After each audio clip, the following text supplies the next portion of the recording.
Alors je suis incollable en mobilier urbain. Il y a des trucs formidables, hein. Ils font des guérites maintenant avec des lampes infrarouges pour que les dealers soient au chaud et que les mamies puissent bronzer. Allô Maillot. Allô Maillot. Bonjour Régis Maillot. Bonjour, bonjour. Voilà. Bonjour à tous. Bonjour. Ah, Jean-Pierre Le Pernaut. congrès des maires de France n'a plus de secret pour vous et Jean-Pierre Pernaut, Exactement. quasiment Non plus. plus, il n'a plus. Hein, bonjour. Moi j'ai un tonton cheminot qui disait à 12h un Ricard, à 13h un Pernod. Ben voilà, c'est bien. C'était formidable. D'ailleurs, merci hein, Jean-Pierre d'avoir pris votre retraite à la télé parce que nous, ça nous permet de récupérer quelques téléspectateurs pour notre 51 000 hein, en 2 mois. Venez, voilà. C'est ici Pour ma que ça se France. passe.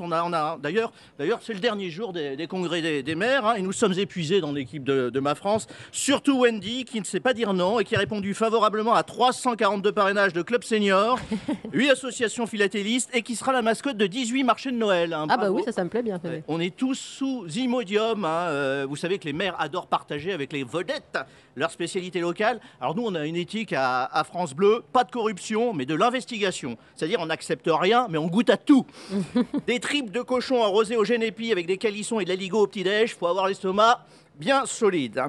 Alors du coup, pour digérer, moi je suis allé faire un petit tour dans les allées. Il y a une ambiance de folie, hein, mon cher Jean-Pierre. Ça Hey, discute- Emmanuel Macron arrive. il est là, Monsieur le Président, venez nous voir. Ça discute taxes d'habitation, menu vegan, skatepark, ralentisseur, purificateur d'air. Ça, c'est très à la mode.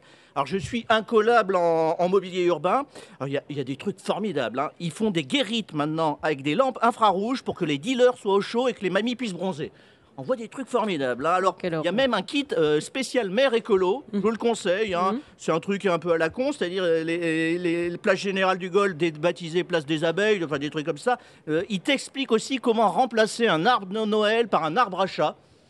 Ça, c'est très écolo. Hein. Dans la catégorie tendance, alors il y a les produits d'air du temps. Le top 3 des ventes en ce moment au Congrès des maires, c'est le distributeur portable des gels hydroalcooliques, évidemment, l'air répulsif à SDF, les sprays anti-migrants. En fait, c'est le même produit, il faut juste appliquer une pression différente. Et il y a des ateliers, c'est très à la mode, des ateliers oui. pédagogiques pour les maires qui n'ont pas encore toutes les bases. Alors, je vous en cite quelques-uns. Répondre à un appel d'offres sans mettre le haut-parleur. Pas idiot. Les 10 secrets pour bien réussir un rond-point moche avec une statue moche au milieu.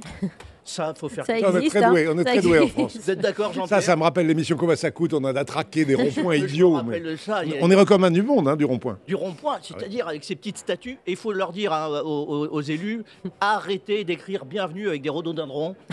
C'est moche, c'est moche, c'est moche, c'est moche. Alors il y a aussi armer sa police municipale avec des balles en mousse, transformer un panneau de 80 km/h en 50 avec du double scotch, attirer un médecin dans une commune de moins de 100 habitants sans le kidnapper. Et je conclurai avec mon préféré qui est très à la mode en ce moment, entretenir efficacement ces espaces verts sans glyphosate. Voilà, Et on vient au rhododendron. vous savez. Exactement, ça s'appelle désherber à la main, c'est formidable, mais une condition, cela nécessite que les agents municipaux travaillent, et ça c'est un autre débat dans lequel je ne rentrerai pas aujourd'hui.